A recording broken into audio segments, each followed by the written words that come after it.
Juicio sucesorio intestamentario. Por supuesto, Alonso Galván con nosotros. ¿Cómo estás, Alonso? Bienvenido. Muy buenos días, Amelia. Muy bien. ¿A qué nos referimos con este tema? Un tema muy interesante de todos los días, el juicio sucesorio. Sabemos que cuando una persona fallece y deja bienes, ¿sí? Y no deja algún testamento o deja testamento, tenemos que promover ante la instancia jurisdiccional un procedimiento para efecto de poder, de que los herederos o los que se consideran herederos puedan adjudicarse los bienes. Muchas personas no hacen su testamento, no lo dictan, y entonces cuando mueren y dejan bienes, lo que dejan es un problema enorme. ¿Por qué? Porque conforme a la legislación, ¿quiénes pueden heredar? Aquellas personas o familiares que se encuentren dentro del cuarto grado, ¿sí? Hablamos de padres a hijos, cónyuges, nietos, hermanos, sobrinos, que más o menos es lo que comprende el cuarto grado. Para arriba, para abajo. Para arriba, para abajo. Lados. Sin embargo, cuando no hay testamento, entonces, si hay un cónyuge, el cónyuge y a nombre de los hijos o los hijos si son mayores de edad, tendrán que proceder a demandar el juicio sucesorio intestamentario. Intestamentario, que ¿sí? es que no hay testamento. Así es. Y este juicio también lo pueden promover aquellas personas que se consideran o que son acreedoras de la persona que falleció. Como ejemplo, yo, el difunto me quedó a deber o tenía yo negocios con él y la situación quedó en el aire, yo también puedo sumarme a ese procedimiento. A veces son ellos los que inician, los acreedores los que inician los juicios sucesorios.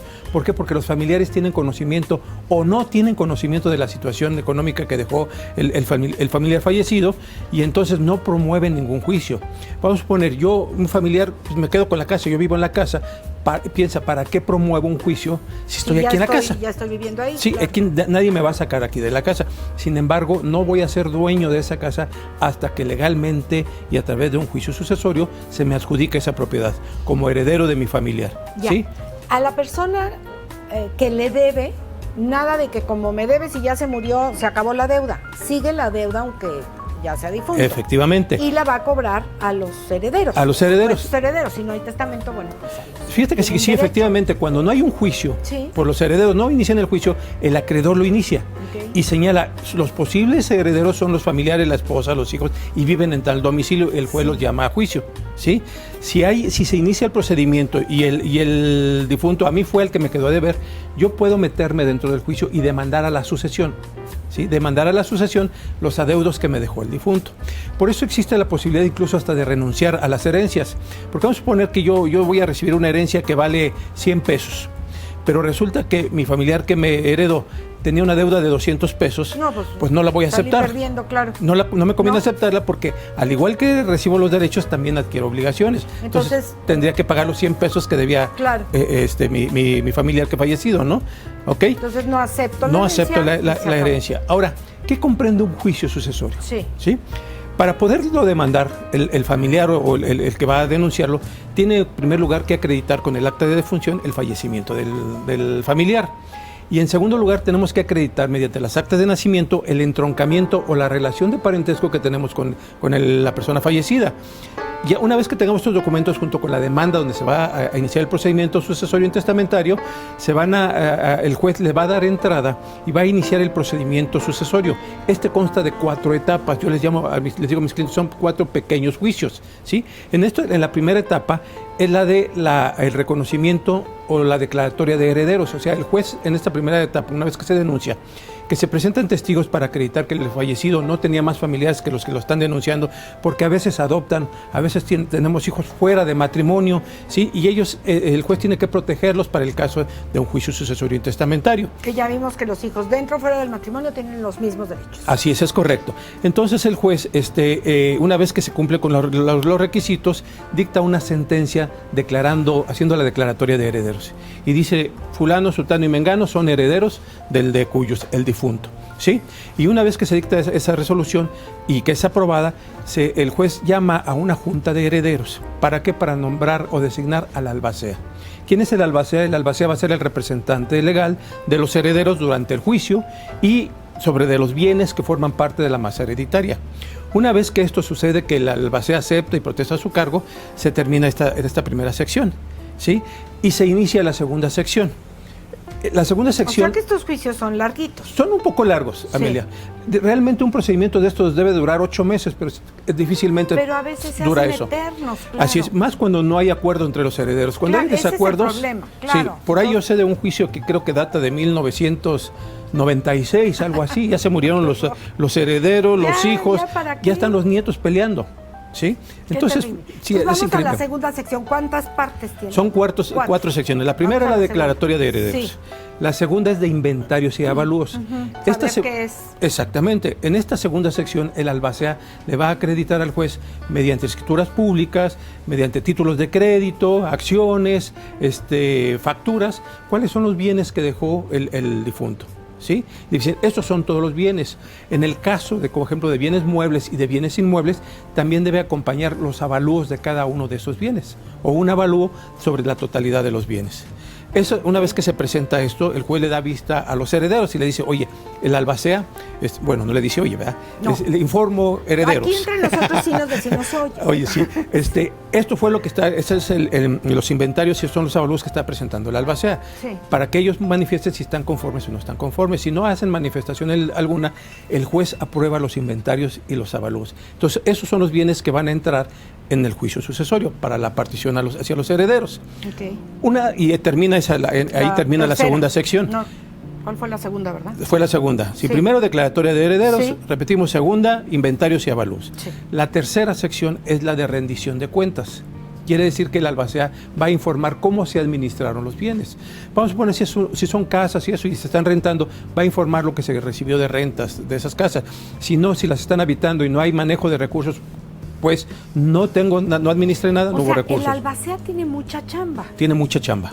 Sí, efectivamente. También tiene que administrar esos bienes durante el juicio. Así es correcto. Va a administrar los bienes. Pero hay casos en los que se heredan acciones, se heredan negociaciones, incluso empresas, industrias. Y el albacea tiene que estar al pendiente y tiene que rendir mensualmente, presentar una información, un informe sobre la administración de la herencia. Y en esa tercera sección va a rendir cuentas al juez. Mira, aparte de que me gasté tanto, fueron tantos gastos de defunción, fueron del sepelio del difunto, pagué estas deudas, cobré esto, tenemos esto y aquello, tengo estos títulos, tengo bla, bla, bla, y aquí está la administración. Y de nueva cuenta el juez pone a la vista de los herederos la rendición de cuentas del albacea. Si no hay oposición, si no hay manifestación al respecto, el juez la aprueba y con esto termina la tercera sección, ¿sí? Y nos vamos a la última, que es la cuarta y que es la partición de bienes. El albacea de nueva cuenta presenta un proyecto al juez de cómo se van a repartir los bienes. Deben de ser en proporción a los porcentajes que le corresponden a cada quien, ¿sí? Si son, por decir, hermanos y la esposa y eso, hijos, y la esposa, van a ser por partes iguales. Partes iguales, ahí está fácil, pero el problema es cuando ya son en segundo o tercer grado los familiares, ya disminuyen los porcentajes y entonces el albacea tiene que presentar su proyecto de partición de bienes. Y de igual manera, si los herederos lo aprueban o están conformes con ello o no manifiesta nada, el juez va a aprobar la partición de bienes y estará ya nada más pendiente de que el albacea le reparta de cada quien lo que le corresponde. Alonso, si hay cónyuge e hijos, hasta ahí queda la repartición de bienes. Ahí queda, sí. Si hay papás. Si hay papás, pero hay cónyuge y hijos, se quedan ahí nada más. Se quedan cónyuges e hijos. A menos de que papá dependiera económicamente del hijo. Okay. Sí, porque se da el caso, ¿no? Que los papás dependen todavía de los hijos, incluso hasta vive con el hijo, ¿no? Claro, o papás desvalidos o papás en alguna situación con alguna enfermedad también. Efectivamente, sí, cuando los papás ya no tienen no tienen ingresos, pueden sumarse a la sucesión.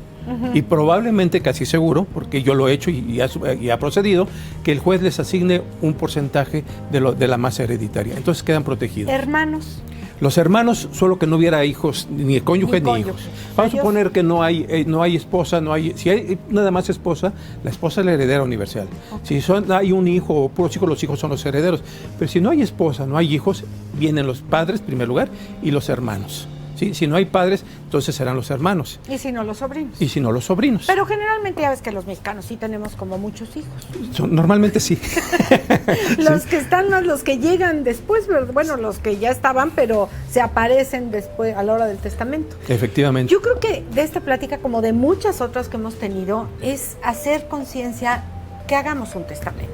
Por supuesto. No nos esperemos al mes del testamento, por favor. Si ustedes no tienen testamento, le van a ahorrar muchísimos problemas a sus hijos. Son muchos gastos, porque si me lo permites, Amelia, en un programa posterior hablaremos de lo que es el juicio sucesorio testamentario. ¿Sí? El que sí tiene testamento. El que sí tiene testamento. Que se reducen muchísimo todos estos Efectivamente. Problemas. Aquí el problema es los desacuerdos que hay entre los herederos.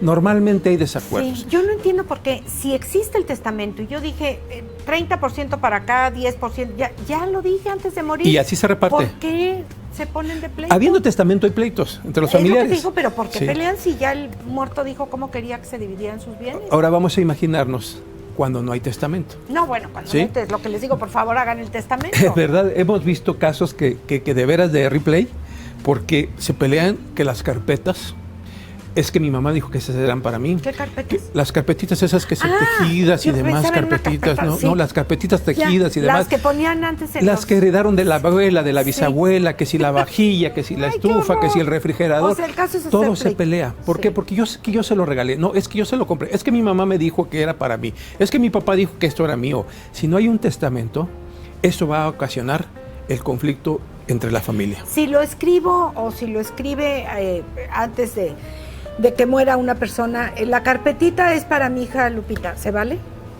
Siempre y cuando esté hecho ante testigos. Hay ciertos requisitos, que sí tiene que ser por triplicado y tiene que ser con testigos y que incluso... Pero no tiene que ser ante notario. No necesariamente. En estos casos de la carpetita y la vajilla puede ser así en un cuaderno. De preferencia es ante notario, pero si voy a ver al notario, pues oye, es mi testamento. A lo mejor ya se me olvidó, o ya hace mucho que hice el testamento y compré la vajilla y le gusta a mi hija fulana, pues se la puedo dejar. Así es correcto. Ahora, algo importante, Amelia, comentar y recomendar al auditorio es de que no dejemos estos trámites hasta el último. ¿Sí? Porque normalmente cuando, repito, comentaba al principio, pues ya estoy en la casa, ya tengo los bienes que estoy heredando, pues ¿para qué promuevo el juicio? La razón es muy sencilla. Si uno deja pasar más de 2 años, se empiezan a generar intereses y recargos en los impuestos. ¿Y en los impuestos federales, el heredero. El heredero. Así es que si yo me tardo 5 años en realizar el trámite del juicio sucesorio, cuando termine, que vamos a creer que me lleve 1 año más, van a ser 6 años. A la hora que se me van a adjudicar los bienes y que voy a recurrir a un notario público para que me haga la escrituración, pues con la pena el notario te va a decir, o me va a decir, ¿sabes qué, Alonso? Debes tanto de recargos, debes tanto de impuestos, y son cantidades importantes, por eso no es conveniente que dejemos pasar el tiempo. Igual que cuando hay un juicio, hay un testamento, ¿sí? Hay que, no es de que ya apenas acabamos de enterrarlo y ya venimos a ver lo del juicio. No, a lo mejor vamos a darnos unos días, pero sí promoverlo lo más pronto posible, ¿sí? Claro. Y tú decías ahorita unas palabritas que me brincaron, no lo dejen hasta el último momento. Yo creo que en estos temas a veces la muerte nos sorprende antes del último momento, entonces, como para qué esperar, ¿qué esperamos? Si tengo lo que sea o no tengo nada, también puedo hacer un testamento. Es cierto, Amelia, lo que pasa es que todos pensamos, y yo creo que yo mismo lo pienso, pues yo no me voy a morir, ¿sí? Sí, se mueren los otros, Se mueren los otros, pero yo no, ¿sí? Y a lo mejor en este momento doy el ranazo aquí, sí, no sabemos. No tenemos la vida completa. Y es muy común que en pláticas de café, digo, ¿cómo que se murió? Pero si ayer estuve con él, ¿no? Claro. Así es la vida, así es la muerte. Así es. Es sorpresiva, nadie sabe a qué hora. Generalmente llega y nos toma desprevenidos. Así es, ¿En dónde correcto. te encontramos, Alex? Claro que sí, en el 442-215-1011. 215-1011. Y en redes sociales es Galván Nardoni Corporativo Jurídico. Perfecto. Y con mucho gusto damos respuesta a sus dudas. Claro, pregunten, no hay como saber antes de que nos sorprenda. Efectivamente. Gracias, Alonso, hasta la próxima y nosotros vamos a hacer una pausa. No nos tardamos nada, no se vayan, estamos aquí en Confianza.